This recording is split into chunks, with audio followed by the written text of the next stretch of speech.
نحمده ونصلي على رسوله الكريم أما بعد فأعوذ بالله من الشيطان الرجيم بسم الله الرحمن الرحيم يا أيها الناس أنتم الفقراء إلى الله والله هو الغني الحميد إن يشاء يذهبكم ويأتي بخلق جديد وما ذلك على الله بعزيز ولا تزر وازرة وزر أخرى وإن تدع مثقلة إلى حملها لا يحمل منه شيء ولو كان ذا قربى إنما تنذر الذين يخشون ربهم بالغيب وأقاموا الصلاة ومن تزكى فإنما يتزكى لنفسه وإلى الله المصير وما يستوي الأعمى والبصير ولا الظلمات ولا النور ولا الظل ولا الحرور وما يستوي الأحياء ولا الأموات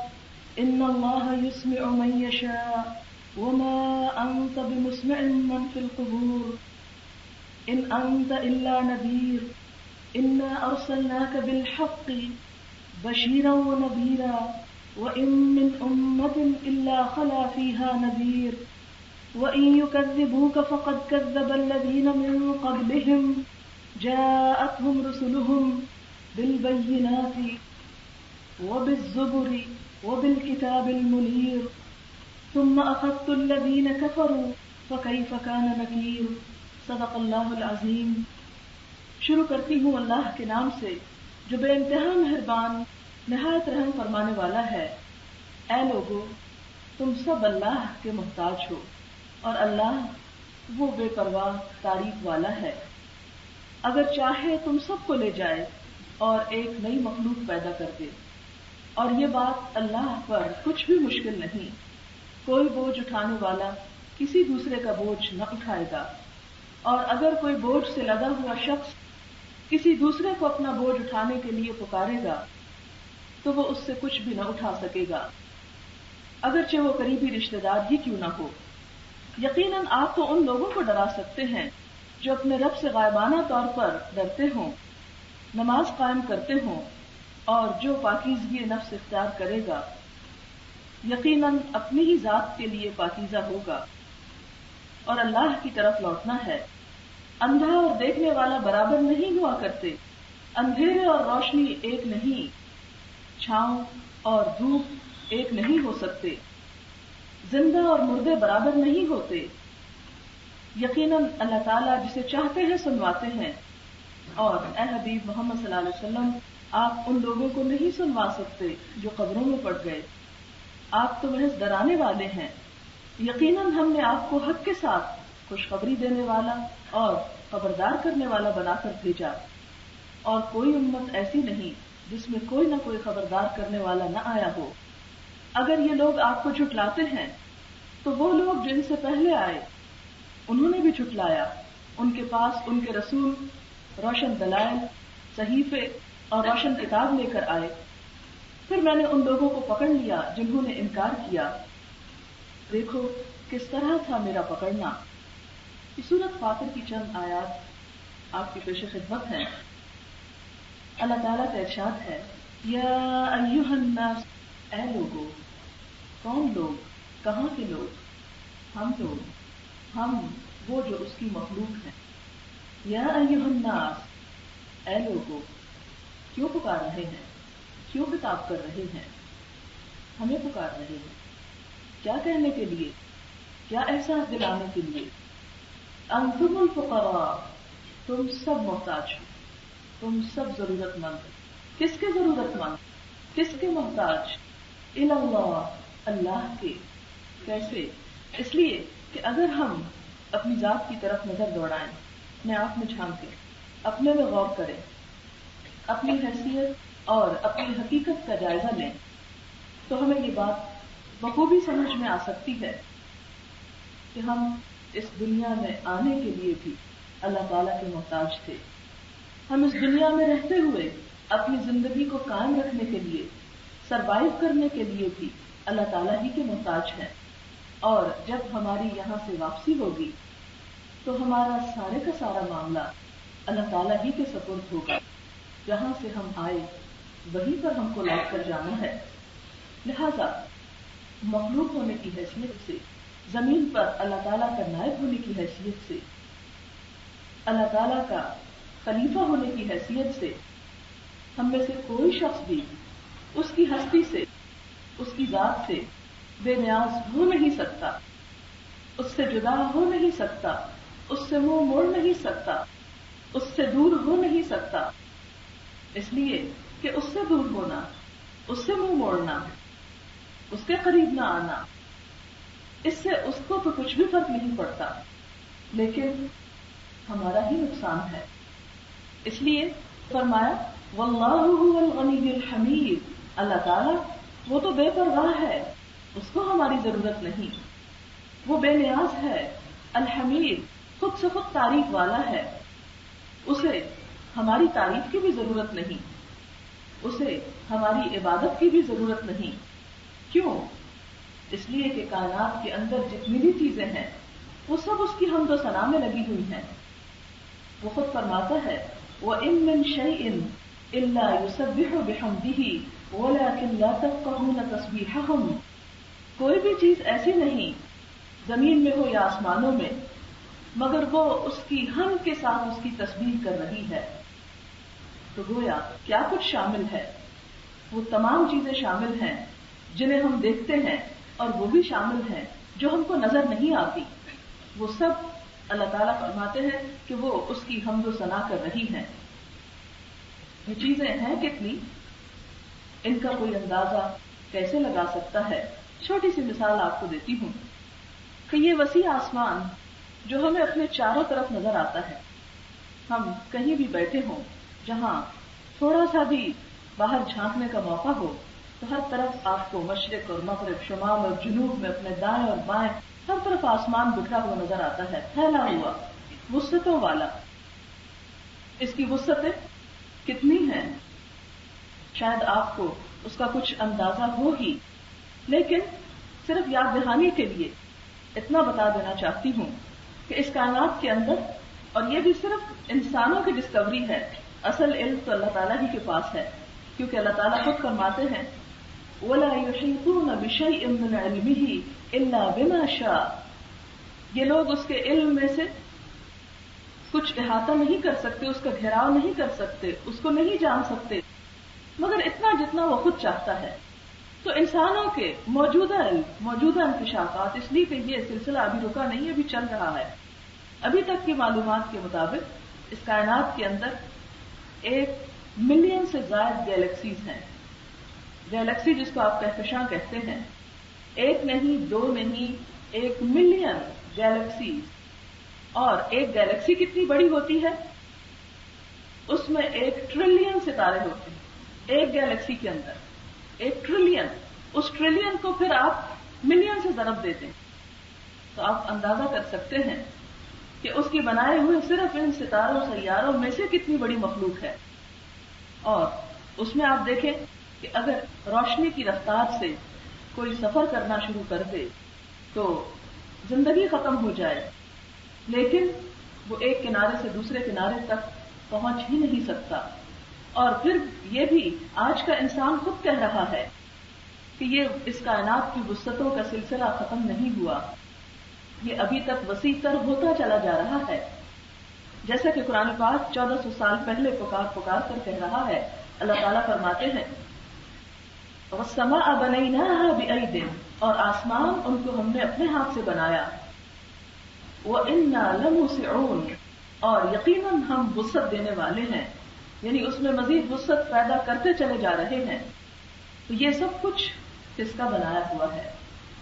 دنیا میں کوئی بھی چھوٹی سے چھوٹی چیز بغیر کسی بنانے والے کے نہیں بنا کرتی. اس وقت آپ کے سامنے یہ پانی کا ایک جگ نظر آ رہا ہے. اگر کوئی شخص یہ کہے کہ یہ جگ خود سے خود اتفاق سے ایک حادثے کے نتیجے میں بن گیا تو آپ ایسا کہنے والے کی بات پر یقین نہیں کریں گے. اگر آپ سے کوئی یہ کہے کہ بہت سے ذرات جمع ہو کر اس مائک کی شکل میں ڈھل گئے اور پھر اتفاق سے اس میں آواز بھی پیدا ہو گئی تو آپ اس بات کو تسلیم نہیں کریں گے. جس کرسی پر آپ بیٹھے ہیں اگر کوئی آپ سے یہ کہے کہ یہ خود سے خود بن گئی تو یہ بات ماننے کی نہیں. کوئی بھی چیز خود نہیں بنا سکتی. اگر کوئی چھوٹی سے چھوٹی چیز بھی خود نہیں بنتی تو پھر اتنی بڑی کائنات یہ بھلا کیسے خود بن سکتی ہے؟ یہ بھی خود نہیں بنی. اس کا بنانے والا بھی کوئی موجود ہے، اور وہ کون ہے؟ وہ رب کائنات، رب ذوالجلال، میرا اور آپ کا رب ہے، جس سے میں اور آپ بے نیاز ہو ہی نہیں سکتے. اور آپ دیکھیں کہ دنیا میں جن انسانوں سے ہماری چھوٹی موٹی ضروریات وابستہ ہوتی ہیں، مثلاً آپ دیکھیں ایک چھوٹا سا دودھ پیتا بچہ ہوتا ہے، ابھی اس کو کچھ ہوش نہیں، وہ بھی کچھ بھی نہیں پہچانتا، لیکن ماں کا محتاج ہوتا ہے. ماں ذرا ادھر ادھر ہوتی ہے تو وہ رونے لگ جاتا ہے، وہ اپنی ضرورت کا احساس دلاتا ہے. اسی طرح انسانوں کے بعض اوقات کسی نہ کسی حوالے سے ضرورت مند ہوتے ہیں، اس لیے کہ اللہ تعالیٰ نے یہ دنیا بنائی ہی اسی طرح ہے کہ سب ایک دوسرے کی ضرورت ہے. لہٰذا آپ تصور میں لائیں کہ جہاں آپ کا تھوڑا سا بھی مفاد ہو کسی قسم کا، آپ اس سے بگاڑ کے نہیں رکھتے. آپ نے لوگوں کو دیکھا ہوگا کہ جب انہیں مطلب ہوتا ہے، جب ان کا کوئی مقصد ہوتا ہے تو وہ آپ کے آگے پیچھے ہوتے ہیں، لیکن جب مطلب پورا ہو جاتا ہے تو چاہے بھول جائیں. اب آپ دیکھیں کہ اگر انسان ضرورت کے وقت انسانوں سے نہیں بگاڑتا اور کوئی عقل مند انسان ایسا نہیں کرتا تو پھر وہ جس کے ہم سب محتاج ہیں اور پوری کائنات محتاج ہے، اس سے ہم بے نیاز کیوں کر ہو سکتے ہیں؟ بے نیازی تو صرف اس کی صفت ہے. ہم تو محتاج ہیں. یا ایھا الناس انتم الفقراء، تم سب فقیر ہو، تم سب محتاج ہو.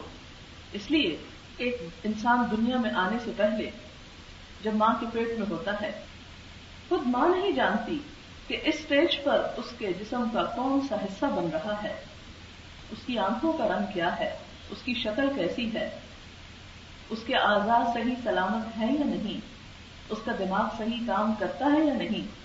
اور پھر عین ولادت کے وقت بھی تو سراسر اللہ کے رحم و کرم پر ہوتا ہے. اور ہر ماں جو اس کیفیت سے گزرتی ہے وہ اپنے دل کے حال کو جانتی ہے کہ اس وقت کیسے کیسے خوف کا شکار تھی، کہ معلوم نہیں میں بھی زندہ رہتی ہوں یا نہیں، اور آنے والا بھی زندہ رہتا ہے یا نہیں. پھر جب وہ پیدا ہو جاتا ہے اور اس کو ہم گود میں اٹھاتے ہیں تو سب سے پہلے کیا دیکھتے ہیں؟ ہاتھ پاؤں تو ٹھیک ہے، کان اور آنکھیں تو ٹھیک ہے. پھر ہمارا دل چاہتا ہے وہ آنکھیں کھولے اور ہمیں پتا چلے وہ دیکھ سکتا ہے. یہ سب کچھ کس کے ہاتھ میں ہے؟ ہم اس موقع پر کتنے بے بس ہوتے ہیں. اگر وہ پیدا ہونے والا بچہ کسی بھی چیز سے محروم ہو، کیا ہم میں سے کوئی اس کے لیے کچھ کر سکتا ہے؟ اگر اللہ تعالیٰ اس کی آنکھیں نہ بنائے، یا اس کا ناک نہ بنائے، یا اس کے بازو نہ بنائے، یا اس کے انگلیوں کے آگے ناخن نہ بنائے، یا اس کے سر پر بال نہ اگائے، یا اس کے جسم کے اندر روح نہ پھونکے، اس موقع پر اگر اللہ تعالیٰ نے کسی کو زندہ نہیں پیدا کرنا ہوتا تو ہماری ساری مشینیں مل کر بھی اس کو زندگی نہیں دے سکتی. تو انسان تو اپنے سانس لینے کے لیے بھی اس کا ضرورت مند ہے، اور ہم سب اس وقت بھی اور ہر جگہ اپنی اس زندگی کے لیے اس کے محتاج ہیں. اس لیے کہ آپ نے اپنے ہی جیسے لوگوں کو دیکھا ہوگا کہ بیٹھے بٹھائے دنیا سے رخصت ہو گئے، کوئی بظاہر بیماری نہیں، کوئی تکلیف نہیں، کوئی دکھ نہیں، اچھے خاصے کھاتے پیتے جاگتے بولتے ہنستے کھیلتے انسان لمحوں میں کہیں اور چلے جاتے ہیں. ایسا کیوں ہو جاتا ہے؟ کون ہے جو یہ سب کچھ کرتا ہے؟ یہ رب العالمین ہی ہے، وہ جس کی طرف سے ہم آئے ہیں اور جس کی طرف ہمیں لوٹ کر جانا ہے. اگر ہم اس کو بھلا دینا چاہتے ہیں، اس کی اطاعت نہیں کرنا چاہتے، تو وہ تو ضرورت مند نہیں ہے. اس کا کارخانہ قدرت تو اس وقت بھی چل رہا تھا جب میں اور آپ نہیں تھے. اس وقت بھی سورج نکلتا تھا، اس وقت بھی بارشیں برستی تھی، اس وقت بھی زمین اگاتی تھی، اس وقت بھی سب کچھ موجود تھا جب ہم میں سے کوئی بھی نہیں تھا. اور یہ سب کچھ اسی طرح چلتا رہے گا جب ہم سب یہاں سے چلے جائیں گے، اور ایک دن لازمی واپسی ہے. لیکن یہ عرصہ جس میں ہمیں اختیار دیا گیا، آنے سے پہلے ہم سے نہیں پوچھا گیا کہاں جانا چاہتے ہو، پاکستان میں پیدا ہونا چاہتے ہو یا امریکہ میں پیدا ہونا چاہتے ہو. اس لیے کہ اگر ہم سے پوچھا جاتا تو شاید ہم میں سے کوئی بھی یہاں نہ آنا چاہتا. جس طرح ہماری قوم دوڑ رہی ہے دوسرے ملکوں کی طرف یا غیروں سے آس لگائے بیٹھی ہے، تمہارا لیے تو ایک اور ایشو ہے. ہم سے نہیں پوچھا گیا لڑکی بننا چاہتے ہو یا لڑکا، ہم سے نہیں پوچھا گیا کہ کتنی عمر چاہتے ہو، یہ نہیں پوچھا گیا کہ کیسی شکل چاہتے ہو. یہ سب کچھ ہمیں دے دیا گیا. پھر اس کے بعد جب ہمیں یہاں سے رخصت ہونا ہے تو بھی نہیں پوچھا جائے گا کہ جانا چاہتے ہو یا نہیں، کتنے کام باقی ہیں اور کتنے رہ گئے. خاموشی سے آ کے رخصتی کر دی جائے گی. جبکہ بیٹیوں کی رخصتی کے لیے ہم سالوں تیاریاں کرتے ہیں، مگر یہ نہیں پتا ہوتا کہ ان کی رخصتی سے پہلے اپنی بھی شاید ہو جائے. اور اس کے لیے کتنی تیاری، اس کی تیاری کی تو ضرورت ہی محسوس نہیں ہوتی. تو بہرحال بات یہ ہو رہی تھی کہ واپسی بھی ہماری مرضی کے مطابق نہیں. ہماری مرضی کتنی ہے، کہاں ہے، کیا ہے؟ ہماری مرضی، ہماری آزادی، ہمارا اختیار، یہ عقل کا کام کرنا، ہمارے دل اور دماغ کا کام کرنا، یہ صرف اور صرف اس چند روزہ زندگی تک محدود ہے. پھر جب ہماری اس کی طرف واپسی ہے تو پھر ہم کیا ہیں؟ پھر ہم اس کے محتاج ہیں. وہ رحم کرے تو ہماری بخشش ہو سکتی ہے، وہ نہ معاف کرے تو کوئی اور بخش بھی نہیں سکتا. وہ پناہ دے تو پناہ ہے، اگر وہ پناہ نہ دے تو کوئی اور پناہ دے نہیں سکتا. ہم اپنے آنے میں اور اپنے جانے میں ہر چیز میں اس کے محتاج ہیں. اور خود اس زندگی کے ہمارا رزق کون اگاتا ہے، ہمیں کون کھلاتا ہے، یہ پانی کے چشمے کون بہاتا ہے، یہ آکسیجن کا انتظام کس نے کر رکھا ہے، جو بغیر دیکھے، بغیر کچھ خرچ کیے، بغیر کچھ لگائے، بغیر کسی ایفرٹ کے ہم سو بھی رہے ہوتے ہیں تو اسے استعمال کر رہے ہیں. کتنی عیاشی کرتے ہیں بغیر کسی قیمت. اور اگر صرف اسی کی قیمت ہو جاتی تو شاید دنیا میں بہت کم لوگ زندہ رہ سکتے. تو اس کی بے پناہ نعمتیں اور بے پناہ احسانات. تو یہ سب کچھ کیوں ہے، کس لیے ہے، وہ کیا چاہتا ہے ہم سے؟ وہ یہ چاہتا ہے کہ جیسے میں نے تم پر احسانات کیے ہیں اسی طرح تم کیا کرو، بس شکر بجا لاؤ، بندہ ہونے کا احساس پیدا کر لو کہ تم میرے بندے ہو. اس لیے کہ آپ دیکھیں کہ آپ کی پوزیشن میں، آپ کی ملکیت میں جتنی چیزیں ہوتی ہیں ان پر آپ کو ناز ہوتا ہے، آپ کو اپنے بچوں پہ فخر ہوتا ہے، آپ کو اپنا گھر دیکھ کے خوشی ہوتی ہے، آپ کو اپنے کپڑوں سے، زیورات سے، ضرورت کی تمام چیزوں سے ایک خاص قسم کا انس ہوتا ہے. اور اگر ان چیزوں کو زبان دے دی جائے اور یہ بولنے لگے کہ نہیں ہم تمہارے نہیں، ہم کسی اور کے ہیں، تو کیا بیتے ہم پر؟ اللہ تعالیٰ کے ہم بندے ہیں، اسے ہم پر مان ہے. وہ ہم سے چاہتا ہے کہ ہم اپنی آزادی، اپنی مرضی، اپنی خوشی کے ساتھ اس کی اطاعت کریں، اس کی بات مانیں، اس کو اپنا رب مان لیں، اس کو اپنا مالک سمجھ لیں، اس کو اپنا بڑا سمجھ لیں. اسی لیے تو ہم سے کہا جاتا ہے ہر نماز کے اندر اللہ اکبر، اللہ اکبر، اللہ اکبر. بار بار ایک کلمہ دہرایا جاتا ہے کہ وہ سب سے بڑا ہے، سب سے بڑا ہے، سب سے بڑا ہے. اسی بندگی اور اسی بزرگی کا اقرار ہی تو ہم کرتے ہیں نماز کے اندر. یہی تو وہ ہم سے چاہتا ہے کہ جو اس کا حق ہے اس کے حق کو تسلیم کر لیا جائے. آپ دیکھیں کہ انسان ہونے کی حیثیت سے ہم میں سے ہر شخص اپنے حقوق کا نعرہ لگا رہا ہے. آج کا دور حقوق کا دور ہے اور اس کے لیے بڑے بڑے جھگڑے ہوتے ہیں، بڑے بڑے پروسیشنز ہوتے ہیں، بینرز اٹھائے جاتے ہیں، نعرے لگائے جاتے ہیں، عالمی سطح پر کانفرنسز ہوتی ہیں کہ ہمارے حقوق.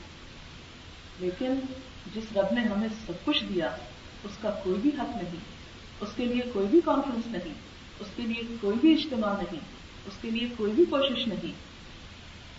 نہیں، اس کا حق تو سب سے بڑا حق ہے، اس کے تو ہم قدم قدم پر محتاج ہیں.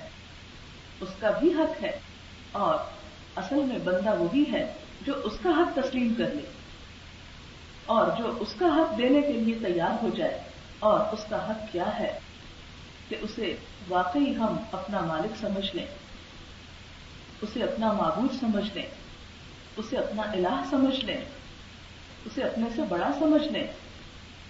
اس کے احکامات کو اپنی مرضی اور اپنی خواہشات سے بڑا سمجھیں. یہی دراصل ہمارا امتحان ہے، یہی دنیا میں ہم سے دیکھا جا رہا ہے. آپ دیکھیں کہ بے شمار جو مخلوق ہے اللہ تعالیٰ کی پیدا کردہ، ان کا اپنا کوئی بھی اختیار نہیں. وہ سب وہی کچھ کر رہے ہیں جو رب ان سے چاہتا ہے. ایک ایک چیز حمد و ثنا کر رہی ہے، لیکن انسان کی حمد و ثنا اور ان میں بہت بڑا فرق ہے. اس لیے کہ انہیں تو آزادی دی نہیں گئی، ان سے تو پوچھا نہیں گیا، انہیں تو ایک کام دے دیا گیا اور وہ کر رہے ہیں. جسے قرآن پاک میں آتا ہے کل فی فلک یسبحون، ہر ایک اپنے چکر میں گھوم رہا ہے، ہر ایک اپنے مدار کے گرد تیر رہا ہے. لیکن انسان جب شعور کے ساتھ، اپنی عقل کے ساتھ، اپنے ارادے کے ساتھ، اپنی نیت کے ساتھ، اپنے جذبات کے ساتھ، اپنی خوشی کے ساتھ، اپنی پوری یکسوئی کے ساتھ اپنے یہ اختیارات رکھتے ہوئے کہ وہ رب کی طرف نہ بھی جائے، جب وہ رب کی طرف پلٹتا ہے، اس کے پلٹنے پر رب کو جو خوشی ہوتی ہے وہ باقی پھر ساری کائنات کی تسبیح پر نہیں ہوتی. اس لیے کہ انہیں تو اور کچھ کرنا نہیں تسبیح کے سوا. جیسے اللہ تعالیٰ فرماتے ہیں کہ من شاء فلیؤمن ومن شاء فلیکفر، جس کا دل چاہے مانے اور جس کا دل چاہے انکار کرے. اصل خوشی کی بات تو یہ ہے کہ انکار کرنے کی چوائس اور آزادی موجود ہے، اور پھر انسان اپنے رب کی طرف رجوع کر لے، پھر انسان اپنا سب کچھ اس کے حوالے کر دے. اسی کا نام تو دراصل اسلام ہے. اور اللہ تعالیٰ کی عظمت کا احساس اور اس کی محبت اور اس کو بڑا سمجھ لینا، یہی تو دراصل بندگی ہے، یہی تو دراصل عبادت ہے. کہ ہاں رب، میں مانتا ہوں کہ تو نے مجھے عقل دی، لیکن یہ عقل چھوٹی ہے، تیرا حکم بڑا ہے میرے لیے، اور میں اسی میں اپنی خیر، اسی میں اپنی بھلائی، اسی میں اپنی فلاح اور اسی میں اپنی بہتری سمجھتا ہوں. اور اسی چیز کا ان آیات میں ذکر کیا گیا. اور پھر فرمایا کہ اے لوگو، اگر تم نہیں کرو گے تو تم اللہ تعالیٰ کی کمزوری نہیں ہو کہ اسے کوئی مجبوری ہے کہ پھر بھی تمہیں جینے دے رہا ہے. وہ چاہے ان یشاء یذھبکم، وہ تم سب کو لے جائے، وہ سب کو اٹھا سکتا ہے یہاں سے. ایک کن کہنے کی ضرورت ہے اور سب کا سب بجھ کے رہ سکتا ہے، جس طرح کی سورۃ یاسین میں آتا ہے کہ ان کانت الا صیحۃ واحدۃ فاذا هم خامدون. سورۃ یاسین چونکہ آپ بہت پڑھتے ہیں اور یہ الفاظ آپ کے لیے بہت مانوس ہیں. ان کانت الا صیحۃ واحدہ، جب ان قوموں نے نافرمانی کی تو ان کو ملیا میٹ کرنے کے لیے، اٹھانے کے لیے، بجھانے کے لیے اللہ تعالیٰ کو کوئی بہت بڑی ایفرٹ کی ضرورت نہیں تھی. صرف ایک چیخ تھی، ایک آواز، صیحۃ واحدہ فاذا هم خامدون. سب کے سب بجھ کے رہ گئے، کوئی آواز نہ تھی ان کی، کوئی حص و حرکت نہ تھی ان میں. وہ بڑی بڑی عمارتیں، اتنی مضبوط قومیں کہ جس کے بارے میں اللہ تعالیٰ قرآن پاک میں فرماتے ہیں ارم ذات العماد التي لم يخلق مثلها في البلاد وثمود الذين جابوا الصخر بالواد وفرعون ذي الاوتاد الذين طغوا في البلاد فاكثروا فيها الفساد فصب عليهم ربك صوت عذاب ان ربك لبالمرصاد. کہ قوم عاد، کیسی قوم عاد؟ التي لم يخلق مثلها في البلاد، جس جیسی قوم دنیا میں کبھی پیدا ہی نہیں کی گئی، اتنی ترقی یافتہ اور اتنی مضبوط قوم. اور پھر ارم ذات العماد التي لم يخلق مثلها في البلاد، وثمود، اور ثمود کیسی قوم؟ الذين جابوا الصخر بالواد، جنہوں نے پہاڑوں میں تراش تراش کے گھر بنا لیے. ہزاروں سال پرانی قوم، لیکن انتہائی ترقی یافتہ اس معنی میں کہ پہاڑوں کے اندر کھود کے آپ دیکھیں چھوٹا سا پتھر توڑنا ایک بڑا مشکل کام ہوتا ہے، کہاں وہ ایسے زبردست گھر کے جو ہزاروں سال گزرنے کے بعد آج بھی آثار قدیمہ کی شکل میں موجود ہیں. اور پھر فرمایا وفرعون ذی الاوتاد، وہ کیلوں والا فرعون جس کے اتنے بڑے بڑے لشکر ہوتے تھے کہ ہر جگہ کیل کھونٹے گاڑ کے وہ اپنے خیمے تان لیتے، یا اس کی طاقت کی ایک علامت کے طور پر وہ کیل ہوتا. آج بھی مصر میں ایسے مجسمے موجود ہیں کہ جہاں فرعون کا جو بت ہے اس کے ہاتھ میں کیل جیسا نشان پکڑا ہوا جو طاقت اور قوت کا ہے. اور یہ بھی کہا جاتا ہے کہ وہ لوگوں کو سزائیں دیتا تھا، کیلوں سے گاڑ دیا کرتا تھا دیواروں کے ساتھ قیدیوں وغیرہ کو سزا دینے کے لیے. اور ان سب کے بارے میں کیا فرمایا؟ الذین طغوا فی البلاد، انہوں نے ملکوں میں، دنیا میں سرکشی پیدا کر دی، ایسے سرکشی کی. اور پھر کیا کیا؟ فاکثروا فیہا الفساد، انہوں نے فساد خوب خوب کیا، اتنا بڑھ گئے کہ پھر اللہ تعالیٰ نے کیا کیا؟ ان پہ عذاب کا کوڑا برسا دیا. اور جب برسایا تو اس کے بعد آج ان میں سے کتنے لوگوں کے نام ملتے ہیں. آج احرام مصر تو ملتے ہیں لیکن کوئی نہیں جانتا کہ انہیں تعمیر کس نے کیا تھا. آج تک صرف تخمینے اور اندازے قائم کیے جا رہے ہیں. کہاں گئی وہ ترقی یافتہ قومیں؟ کہاں گئے وہ خدا کے سامنے اکڑنے اور بگڑنے والے کہ جن کے بارے میں اللہ تعالیٰ کو فرماتے ہیں کہ اس قوم فرعون کو کیا کیا ہم نے؟ فنبذناہم بالیم. ایسے محسوس ہوتا ہے کہ جیسے کوئی کوڑے کا ڈھیر انسان کسی جگہ پر اٹھا پھینکے. سب کو سمیٹ کے اللہ تعالیٰ کے سمندر میں لے گئے اور ایک لہر آئی اور سب کو ڈبو کے رکھ دیا.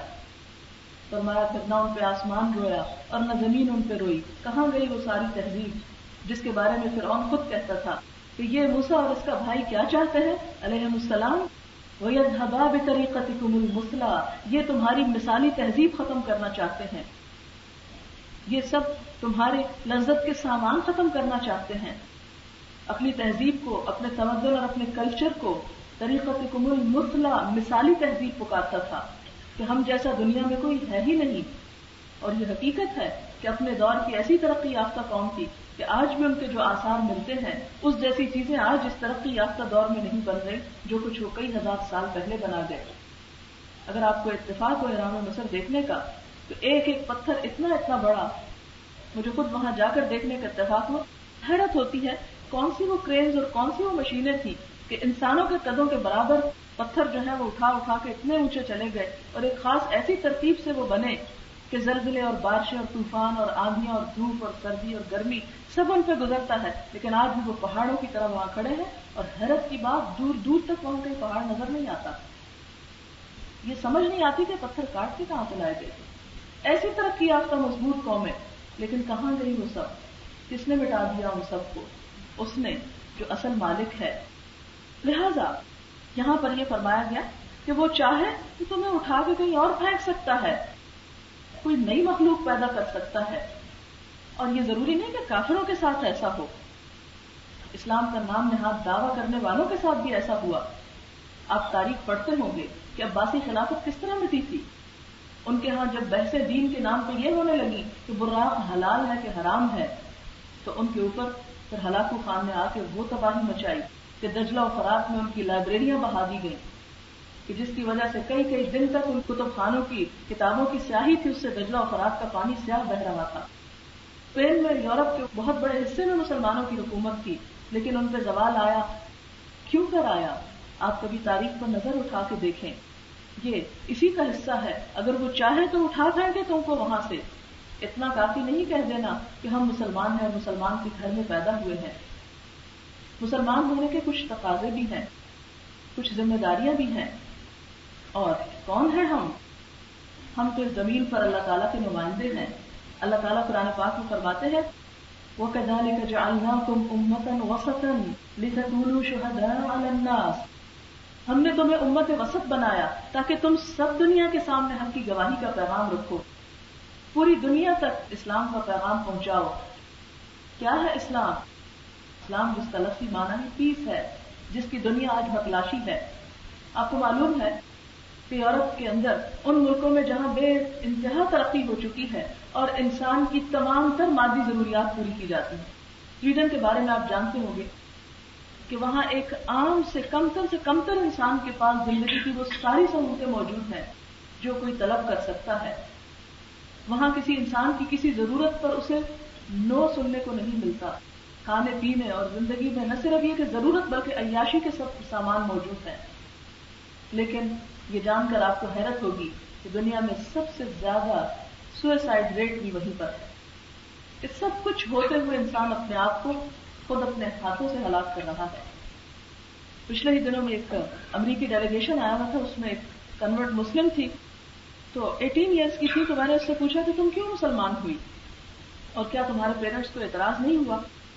کہنے لگی کہ میرے پیرنٹس کو بالکل اعتراض نہیں ہوا اور انہوں نے فکر کیا کہ میں مسلمان ہو گئی ہوں کیونکہ اس وقت وہاں کی یوتھ جو کچھ کر رہی ہے اس کے مقابلے میں، اس فتنے اور اس مصیبت کے مقابلے میں یہ بہت کمتر درجے کی چیز ہے. مادی ترقی سے کوئی انکار نہیں ہے. یہ دنیا اللہ تعالیٰ نے انسانوں کے لیے پیدا کی ہے.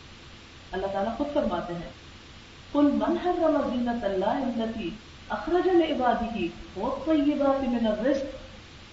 ان سے پوچھئے کہ اللہ تعالیٰ کی زینت کو کس نے حرام کیا؟ جو اس نے اپنے بندوں کے لیے پیدا کی. اور رزق میں سے پاکیزہ چیزیں اللہ نے کب انسانوں کے لیے حرام کی؟ یہ پھول اللہ تعالیٰ پیدا ہی نہ کرتا اگر اس خوبصورتی سے استفادہ کرنا انسان کے لیے جائز اور حلال نہ ہوتا. یہ سب کچھ اللہ تعالیٰ نے کیوں پیدا کیا؟ اللہ تعالیٰ تو خود فرماتے ہیں قرآن پاک کے پہلے ہی پارے میں آ جاتا ہے خلق لکم ما فی الارض جمیعا، زمین میں جو کچھ ہے وہ سارے کا سارا تمہارے لیے ہے، وہ ہمارے لیے پیدا کیا گیا.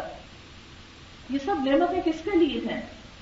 انسان کے لیے. اور کتنی نعمتیں؟ فرمایا ان تعدوا نعمت اللہ لا تحصوها، اتنی نعمتیں کہ اگر تم انہیں گننا چاہو تو گن نہ سکو. یہ سب کچھ اس لیے نہیں پیدا کیا کہ ہم ان سب کو چھوڑ کر جنگلوں کی طرف نکل جائیں اور ہم دنیا سے کنارہ کش ہو جائیں. ہم سے مطالبہ صرف اتنا ہے کہ دیکھو انہیں استعمال کرو، یہ تمہاری ہیں لیکن جائز طریقے سے، کسی کے حق پہ ڈاکہ ڈالتے ہوئے نہیں، کسی کو نقصان پہنچاتے ہوئے نہیں، کسی پہ ظلم ڈھا کر نہیں، کسی اور کو ستا کر نہیں، اپنے حق کے ساتھ اور امن و آشتی کے ساتھ اور سکون کے ساتھ. لیکن ہم نے دین کا مطلب بھی بدل ڈالا. ہم نے دین کا مفہوم یہ لیا کہ ساری نعمتیں اور سب کچھ اللہ نے جو پیدا کیا انسانوں کے لیے وہ سب کچھ بین کر دیا جائے. وہ بین نہیں کیا گیا. دین اس کے سوا کچھ نہیں کہ جو زندگی کو سنوارنے کا موقع فراہم کرتا ہے. یہ دین کس لیے آیا ہے؟ انسان کو انسان بنانے کے لیے. اس لیے کہ انسان دو چیزوں سے مل کے بنتا ہے، ایک اس کا جسم ہے اور ایک اس کی روح ہے. جب روح نکل جاتی ہے تو یہ جسم کسی کام کا نہیں رہتا. جسم کی غذا زمین سے آتی ہے، جسم مٹی سے بنا ہے، غذا زمین سے آتی ہے. اور دوسری چیز روح ہے. یہ روح اللہ تعالیٰ کا امر ہے. قرآن پاک میں آتا ہے یسألونک عن الروح، لوگ آپ سے روح کے بارے میں پوچھتے ہیں. قل الروح من امر ربی، انہیں کہہ دیجئے کہ روح میرے رب کا امر ہے. تو رب کا امر، یہ روح، اس کی غذا روحانی ہے، اللہ تعالیٰ کی طرف سے آئی ہے، وحی کے ذریعے سے آئی ہے. جب تک ان دونوں چیزوں میں بیلنس نہیں ہوتا انسان دنیا میں خوش نہیں رہ سکتا. اگر صرف مادی ترقی سے انسان کو خوشیاں مل سکتی تو پھر ان ملکوں میں کوئی غم اور کوئی دکھ اور کوئی جرم ہونا نہیں چاہیے جہاں ہر چیز انسان کو میسر ہے. لیکن آپ دیکھیں کہ تھرڈ ورلڈ، کہ جہاں پر انسانی ضروریات اتنی کم ہیں کہ بہت سے انسان جانوروں کی سطح پر زندگی بسر کرتے ہیں. اگر آپ کو معلوم کرنا ہو کہ کسی وقت بنگلہ دیش کی غربت کا حال کسی میگزین، کسی رسالے میں پڑھ لیں کہ وہاں ہزاروں انسان ایسے گھروں میں رہتے ہیں، ایسی جھونپڑیوں میں رہتے ہیں، ایسی جگہوں پہ رہتے ہیں کہ جو شاید جانوروں کے رہنے کے لیے بھی مناسب نہ ہو. اور بہت سی نوجوان لڑکیوں کے جسم پر اتنا لباس بھی نہیں کہ جس سے وہ اپنا سطر بھی ڈھانپ سکے. اس حد تک غربت پہنچی ہوئی ہے. اور اتنی غربت کہ اپنی جان سروائیو کرنے کے لیے اپنے ہی جسم کے اعضاء اور گردے تک بیچ ڈالتے ہیں. یہ جو سری لنکا اور انڈیا اور ان علاقوں میں یہ گردے بہت سستے ملتے ہیں اور یہ سب انسانی اعضاء فراوان ہیں، یہ کہاں سے آتے ہیں؟ یہ وہی غربت اور دکھ کے مارے ہوئے لوگ ہیں کہ صرف کھانے کے لیے، زندہ رہنے کے لیے اپنے جسم کو بیچ ڈالنے تک وہ مجبور ہو گئے ہیں. تو یہ سب کچھ کیوں ہے؟ یہ اس لیے ہے کہ کچھ لوگوں نے ان تمام ریسورسز پہ قبضہ کر لیا کہ جو اصل میں ان لوگوں کا حق تھا وہ سب چھین کر اپنی طرف لے گئے اور وہاں بیٹھ کر وہ دنیا پر حکمرانی کر رہے ہیں. ان کے ملکوں میں زائد غلہ اور اجناس جو ہوتی ہے اور زائد غذا جو ہوتی ہے جلا ڈالی جاتی ہے، سمندروں میں پھینک دی جاتی ہے، لیکن یہاں نہیں بھیجی جاتی. کہ اگر یہ لوگ کھانے پینے لگ گئے اور ان لوگوں کے اندر بھی کچھ بولنے کا سلیقہ آ گیا تو پھر ہماری یہ سپر پاور قائم نہیں رہے گی. کبھی وہ دنیا کا نقشہ اگر آپ دیکھیں تو آپ خوب اندازہ کر سکتے ہیں کہ اس وقت ریسورسز کے اعتبار سے دنیا میں آپ یوں سمجھے کہ وسائل اور چیزیں اللہ تعالیٰ نے پیدا کی ہیں، ان میں سے 50% سے زیادہ حصہ جو ہے، یعنی بلکہ آپ یوں سمجھے کہ 3 حصے جو ہیں ان تمام چیزوں کے، ان پر وہ ترقی یافتہ ممالک قابض ہیں، اور باقی جو ہیں چند بچی کچی چیزیں اس میں ہم جیسے ممالک آ جاتے ہیں. یہ ظلم اور یہ جبر اور یہ سب کچھ کیوں ہے؟ اس لیے ہے. کیا یہ انسانی ہمدردی ہے؟ کیا یہ انسانوں سے محبت کا نام ہے؟ نہیں، ہرگز نہیں.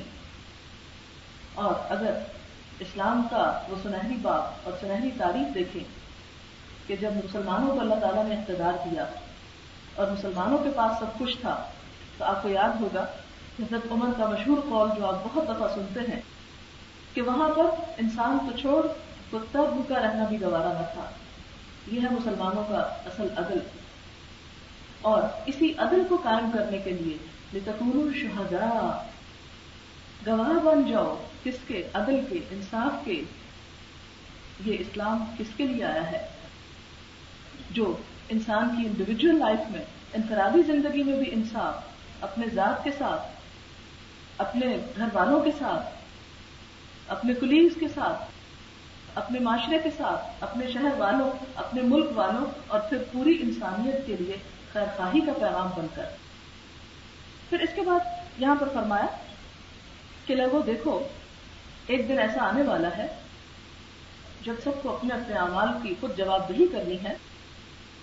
وَلَا تَزِرُ وَازِرَةٌ وِزْرَ أُخْرَىٰ، کوئی بوجھ اٹھانے والا کسی دوسرے کا بوجھ نہیں اٹھائے گا، کوئی کسی کے کام نہیں آئے گا.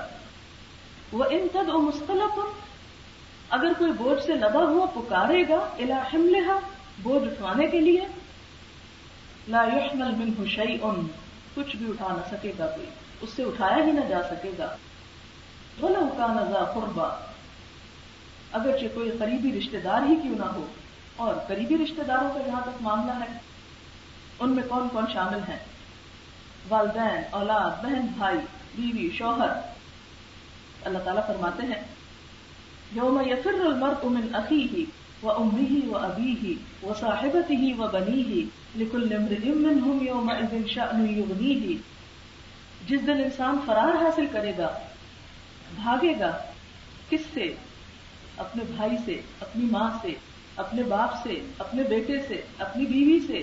لکل امرئ منہم یومئذ شأن، ہر شخص پر اس دن ایسی حالت آ پڑے گی، یغنیہ، جو اسے دوسروں سے بے نیاز کر دے گی، اسے دوسروں سے بے پرواہ کر دے گی، کہ کوئی کسی کے کام نہ آئے گا. اللہ تعالیٰ کا عدل و انصاف بہت بے لاگ ہے. یہ دراصل کیا احساس دلایا گیا کہ تمہیں دنیا میں اپنے حصے کا کام کرنا ہے، اپنی ذمہ داری ادا کرنا ہے. اللہ تعالیٰ کی اطاعت اور بندوں کی خدمت کی جو ذمہ داری ہر انڈیویجول پر قائم ہوتی ہے اس کو اسے پورا کرنا ہے. اگر وہ پورا نہیں کرتا تو گویا اپنے اوپر ایک بوجھ لاد رہا ہے، وہ ذمہ داریوں کا. ذمہ داری آپ یوں سمجھے یہی دراصل بوجھ ہے، اور ادا کر کر کے اس بوجھ کو ہلکا کرنا ہے. اور اگر ادا نہ کیا ان ذمہ داریوں کو جو انسان کی اللہ تعالیٰ کے ساتھ یا بندوں کے ساتھ ہیں، تو قیامت کے دن یہی لدا ہوا بوجھ بن جائیں گی. پھر اس کے بعد فرمایا کہ آپ تو انہی لوگوں کو ڈرا سکتے ہیں جو اپنے رب سے غائبانہ طور پر ڈرتے ہوں اور نماز قائم کرتے ہوں. گویا نماز جو ہے یہ ایک پہچان ہے ایک بندہ مسلمان کی. نماز اس بات کا احساس ہے کہ ایک بندہ اپنے رب سے محبت کرتا ہے، اپنے خالق کا حق ادا کرنا اور اس کا شکر گزار ہونا اور اس کی تعریف کرنا یہ بندے کے اوپر لازم ہے. اور بندے کی طرف سے اس رویے کا اظہار دراصل کیا ہے؟ وہ نماز کی ادائیگی کی شکل میں ہی ہو سکتا ہے. اس کے بارے میں آپ دیکھیں کہ عموماً لوگ نماز کو ایک بہت بڑا بوجھ سمجھتے ہیں، لیکن اگر آپ تھوڑا سا غور کریں نماز کے اوپر تو مجھے ہمیشہ یوں محسوس ہوتا ہے کہ انسان بہت سا کام کر لیتا ہے.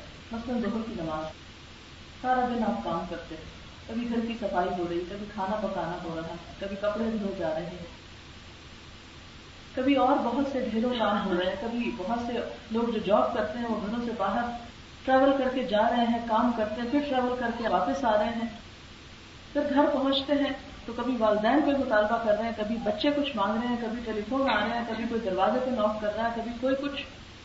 ہر کوئی اپنا اپنا مطالبہ لے کے آ رہا ہے، اپنا اپنا کام چاہتا ہے آپ سے. اور اللہ تعالیٰ آپ پر 70 9 سے بڑھ کر پیار کرنے والے ہیں. وہ کہتے ہیں سب کو چھوڑ دو میرے بندے اور میرے پاس آ جاؤ، آؤ میں تمہیں سکون عطا کروں. مجھے تو یوں محسوس ہوتا ہے جیسے ایک بچہ دن بھر کھیل کے اپنا ہاتھ منہ گندا کر لیتا ہے تو ماں کہتی ہے آؤ ہاتھ منہ دھو لو، صاف ہو جاؤ اور پھر کھانا کھا لو. بالکل اسی طرح اللہ تعالیٰ بھی ہمیں کہتے ہیں چلو سب کچھ چھوڑ دو، ہاتھ منہ دھو لو، صاف ستھرے ہو جاؤ، ریلیکس ہو جاؤ.